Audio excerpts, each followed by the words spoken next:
Il est écrit, sans la foi, il est impossible d'être agréable à Dieu.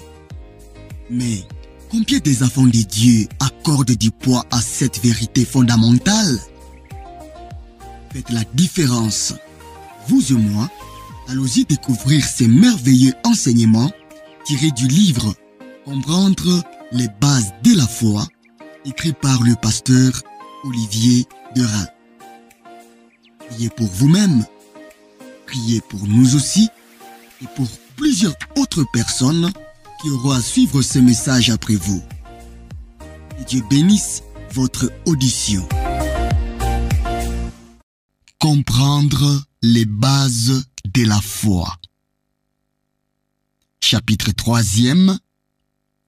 Comprendre sous quelle alliance nous sommes. Une autre pierre d'achoppement sur laquelle la grande majorité des chrétiens chutent est de savoir sur quoi ils peuvent appuyer leur foi. Beaucoup pensent que nous appuyons notre foi sur la Bible en général. C'est vrai et c'est faux. Dans la Bible, Dieu a contracté plusieurs alliances avec l'homme. Ces alliances donnant à l'homme de plus en plus d'avantages. En tant que chrétiens, nous sommes des nouvelles créatures en Christ et nous pouvons et devons appuyer notre foi sur l'alliance que Dieu a faite avec nous en Jésus. Car nous sommes sous la nouvelle alliance contractée par le sang de Jésus. Mais encore faut-il bien comprendre cette alliance afin d'en tirer le plus de bénéfices possibles et par là de glorifier Dieu par Jésus dans nos vies. Si vous aviez le choix de rouler avec un vélo qui a des pneus crevés ou de rouler avec une Mercedes toute neuve, je pense que vous n'hésiteriez pas une seconde. C'est bien ce que font beaucoup de chrétiens. Ils vivent une vie de difficultés et de problèmes sans bénéficier de la victoire que Jésus nous a acquise par son propre sang depuis qu'il a contracté la nouvelle alliance. Même si ce livre n'est pas une étude sur l'alliance en général, nous allons donner une brève définition de ce qu'est une alliance. Une alliance est un accord, un agrément, un contrat entre deux parties. Chacun a des obligations et des privilèges. Si vous faites des affaires, plus le contrat que vous avez signé est important, plus vous aurez des privilèges dans la réalisation de ces contrats. Si on pose par exemple les questions suivantes à des chrétiens, Dieu guérit-il tout le temps? Ou encore, Dieu veut-il remplir ses enfants de son esprit avec le signe initial du parler en langue? Les réponses vont souvent être « Oui, c'est vrai que Dieu guérit, mais moi je connais un serviteur de Dieu qui était bon chrétien et qui était malade, pour qui on a prié et il est mort. » Cela remet-il en cause 1 Pierre chapitre 2 verset 24 qui dit que par les meurtrissures de Jésus, nous avons été guéris? Non! Dieu n'est pas un menteur. Et faire des déclarations comme celle-ci fait Dieu menteur. Dieu est derrière sa parole pour l'accomplir. N'avez-vous jamais attendu dans votre église une prédication un dimanche et le ou les dimanches suivants une autre prédication qui concernait à peu près le même sujet et qui était contradictoire à la première? Les prédicateurs affirmant indépendamment que Dieu a mis ces choses-là sur leur cœur. Une des raisons majeures à cette confusion que l'on peut voir dans le corps de Christ est due à un manque d'enseignement et à un manque de compréhension concernant l'alliance sous laquelle nous sommes. On blâme souvent Dieu pour un chrétien à qui il arrive un malheur, ou on attendra dire que celui-ci est un autre Job et que Dieu le frappe de maladie ou de malheur pour l'éprouver. Ou encore, on pria pour quelqu'un qui est malade et on attend souvent dire « Seigneur, si tu veux le guérir, alors guéris-le. Sinon, cela veut dire que c'est ta volonté qu'il reste malade et qu'il meure. » Nous sommes souvent dans la confusion et il semble que pour beaucoup de chrétiens comme des serviteurs de Dieu, la prière n'est qu'un coup de chance ou une loterie nationale ou que l'exaucement dépend de l'humeur de Dieu. Beaucoup raisonnent ainsi sans vraiment l'avouer. Pourtant, rappelez-vous que sans la foi, on ne peut pas plaire à Dieu. Quelle pauvre image de Dieu! Nous avons eu le cerveau lavé par la religion et il est temps de s'en dégager, car la religion ne vous amènera que des boires.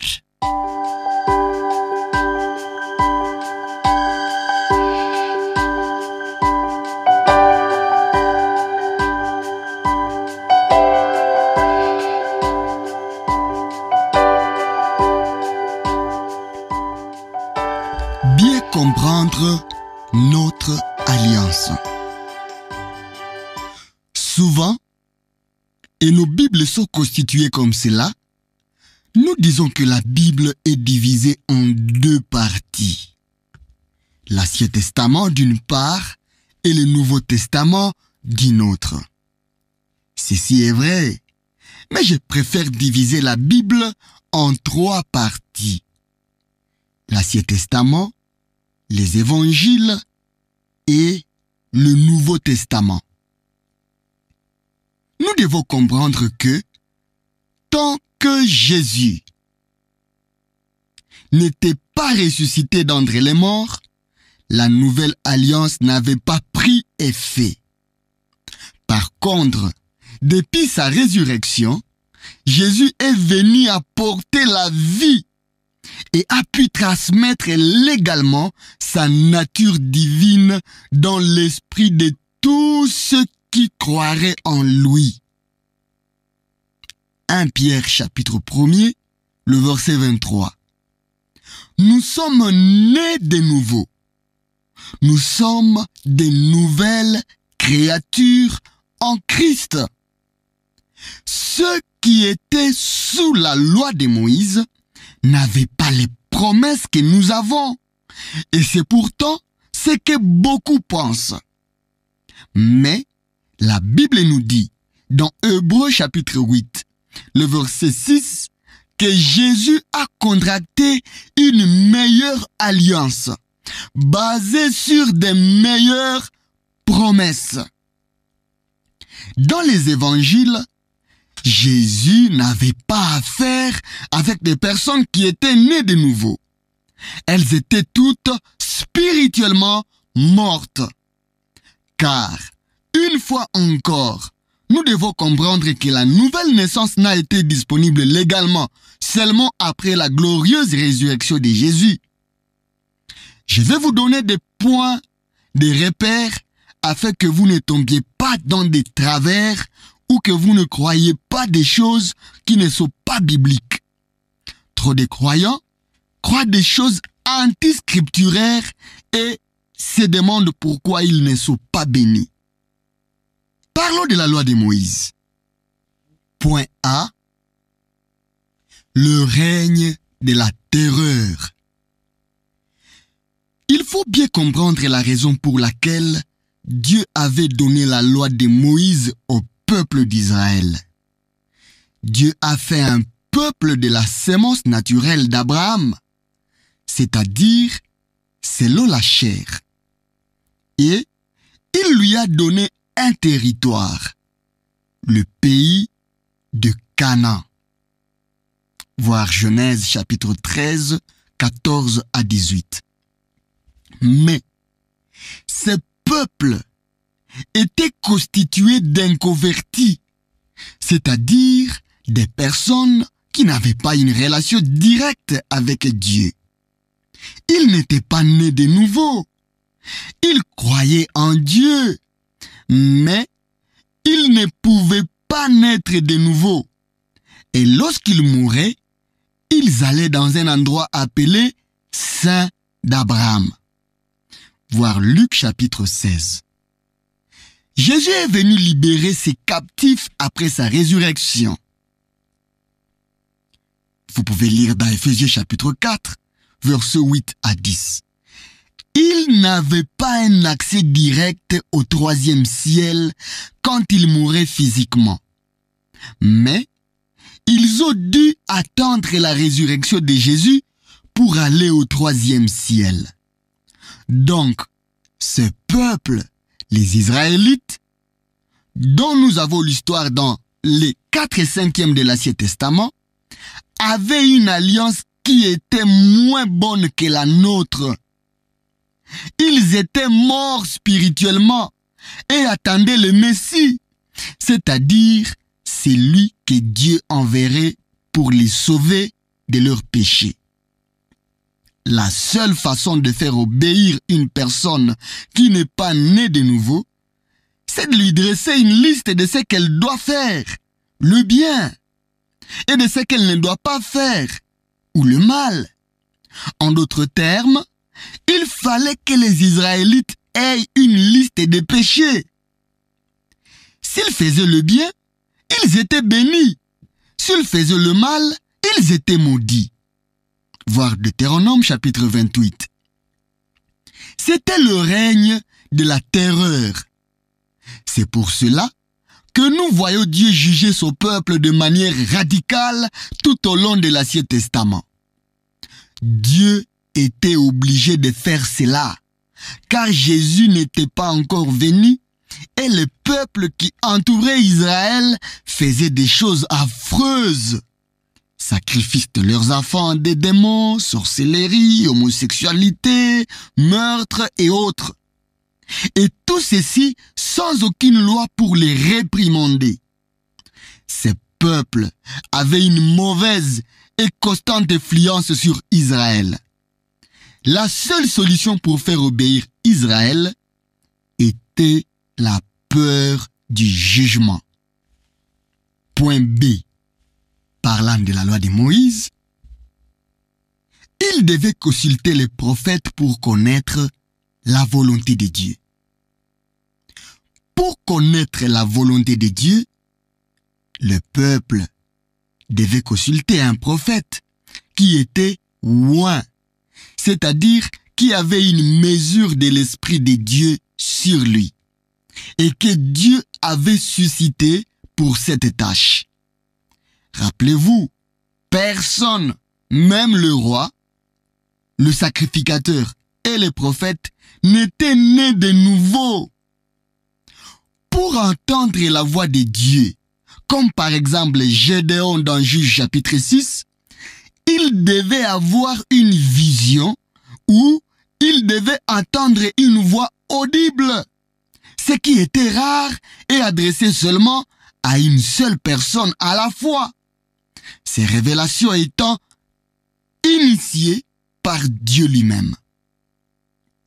Point C.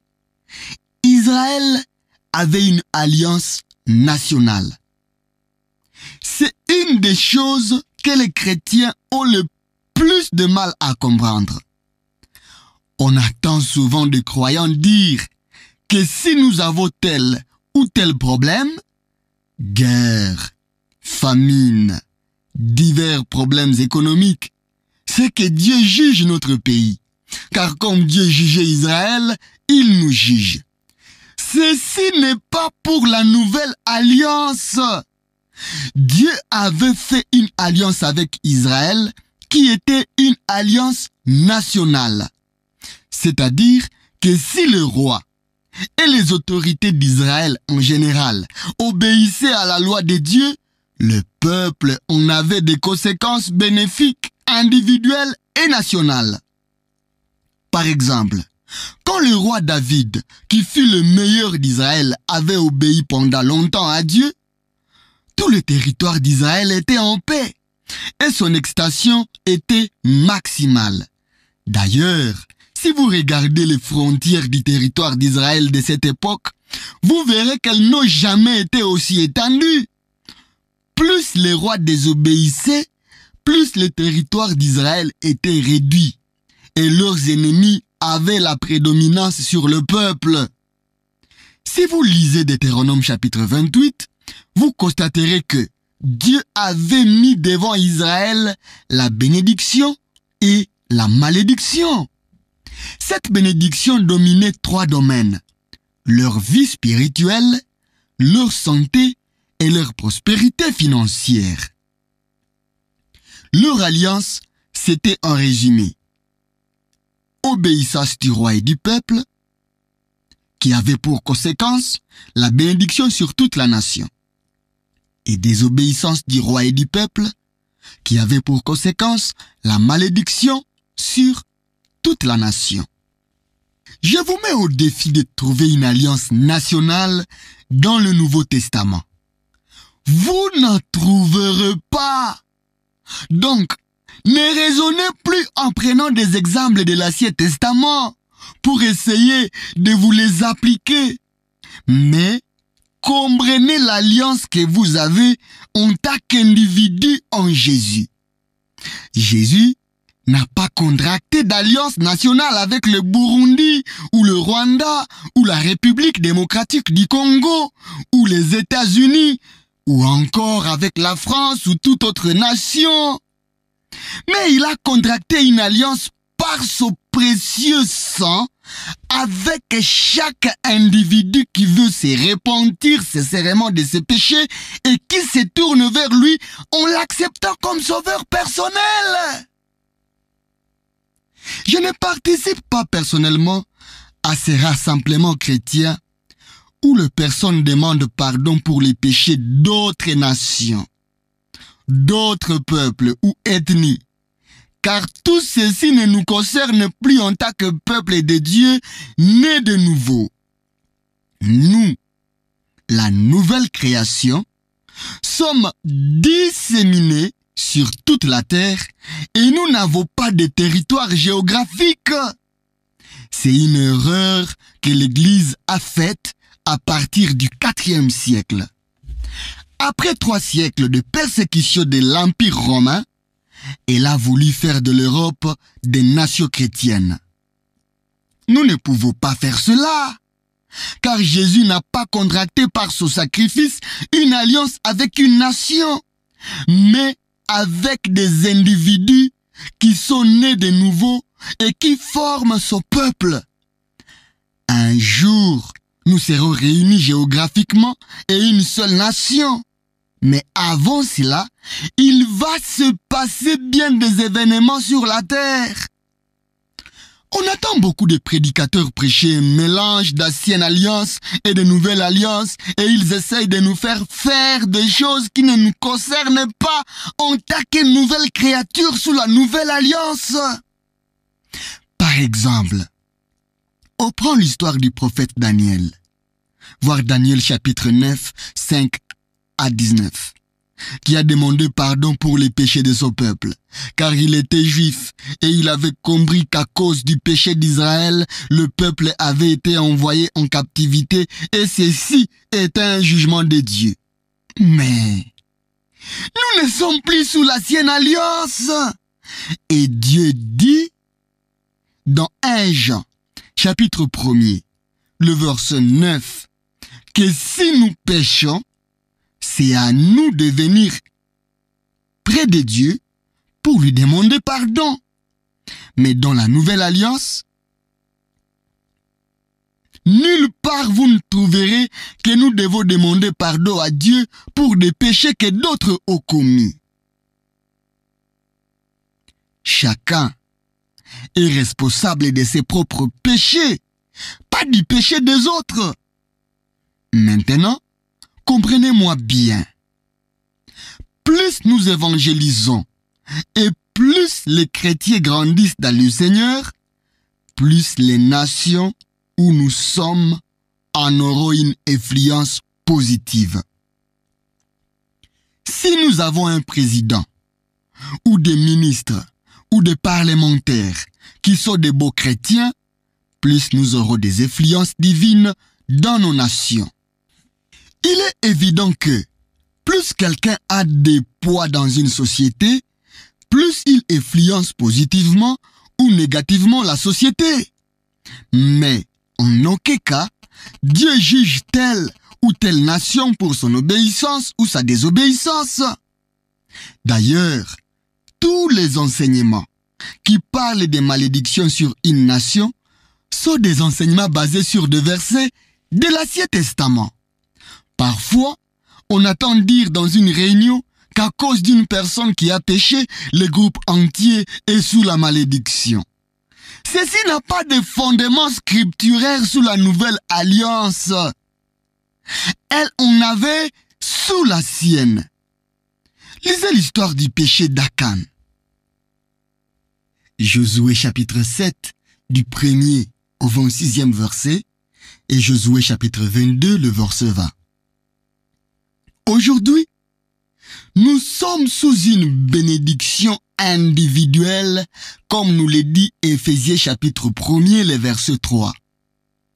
Nous pouvons déclarer à haute voix que nous sommes bénis de toute la bénédiction spirituelle dans les lieux célestes en Christ notre Sauveur. Amen.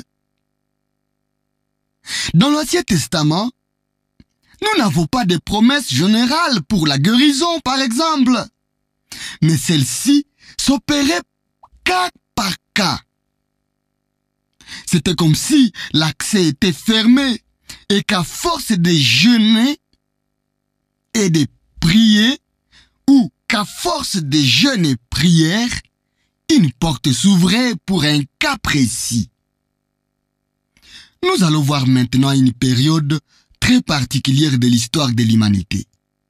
C'est la venue de Dieu en chair parmi les hommes. D'où le deuxième repère, les évangiles. J'aime séparer les évangiles du reste des Écritures, car les évangiles, comme nous allons le voir, représentent un temps très particulier. Dieu, le Fils éternel, venu sous la loi de Moïse, Galates chapitre 4 verset 4, s'est fait homme. Il est venu comme le dit le texte grec original dans Jean chapitre 1er le verset 14, tabernacler, vivre sous une tente de chair parmi les hommes. Que fait Jésus dans les évangiles? Il avait deux missions principales. Primo, montrer l'amour du Père en pardonnant verbalement les péchés. Il ne pouvait pas effacer les péchés dans l'esprit d'un être humain, car son précieux sang n'avait pas été encore versé. En guérissant les malades, en délivrant les démoniaques, Actes chapitre 10 verset 38, en nourrissant les foules, en pourvoyant aux besoins matériels des uns et des autres. Secondo, ou deuxième mission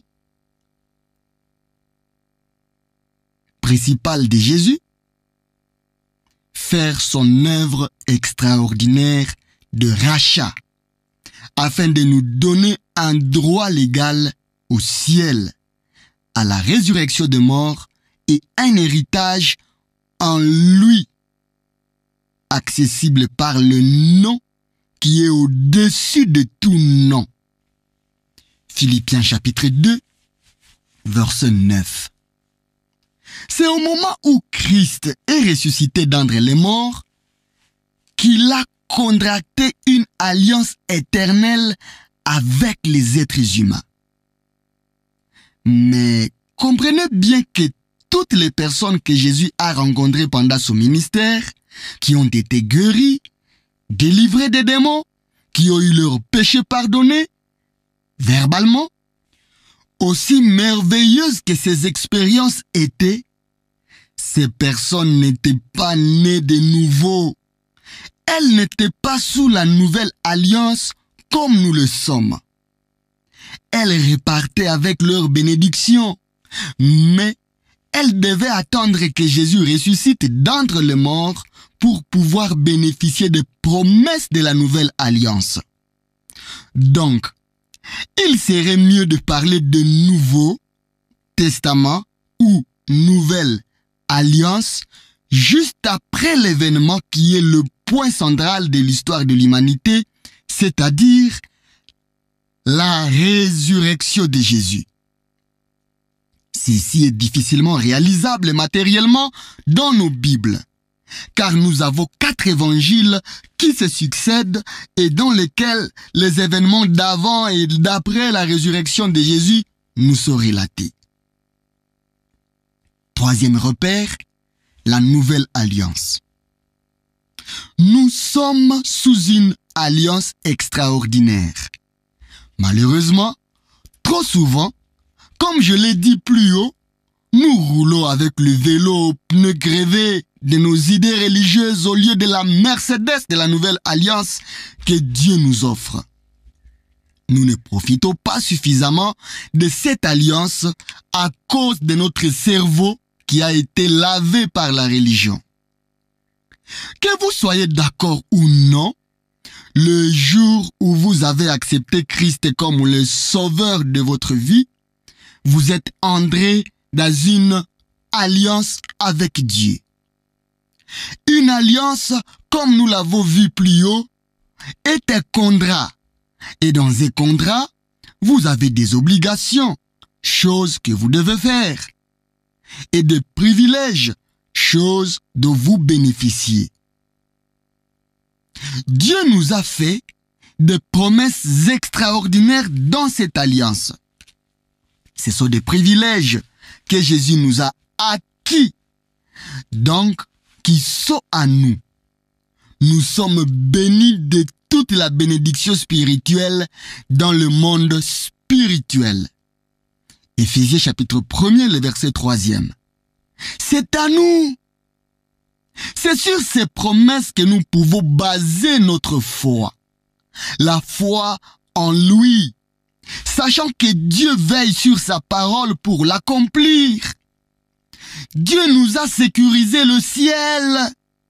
Mais sur cette terre, nous avons aussi tout état de privilèges qui font partie de notre héritage en Christ. Éphésiens chapitre 1er, 15 à 18.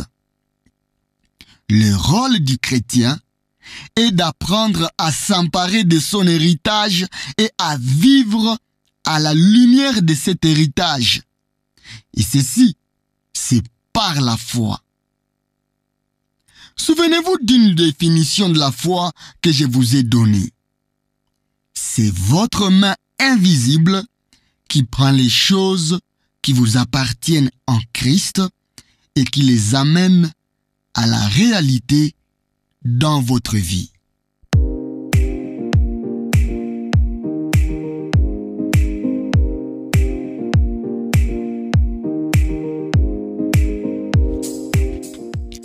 Merci d'avoir suivi cette capsule.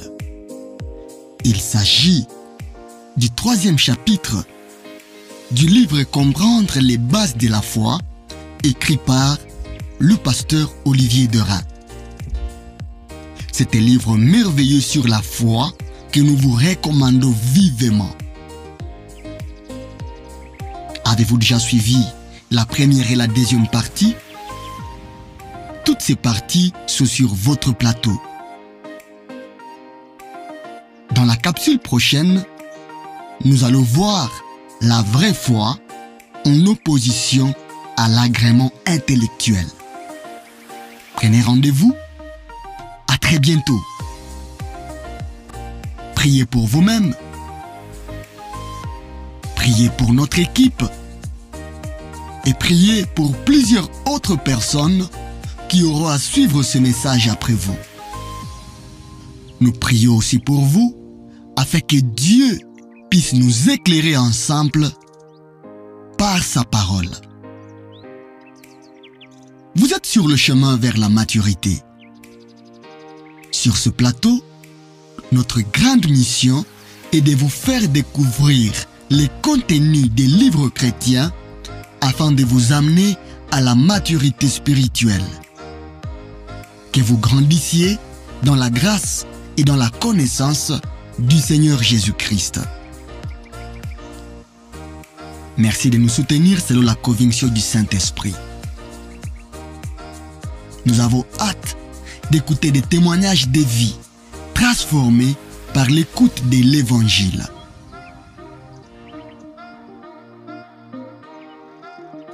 Grâce et shalom au Fils de Dieu,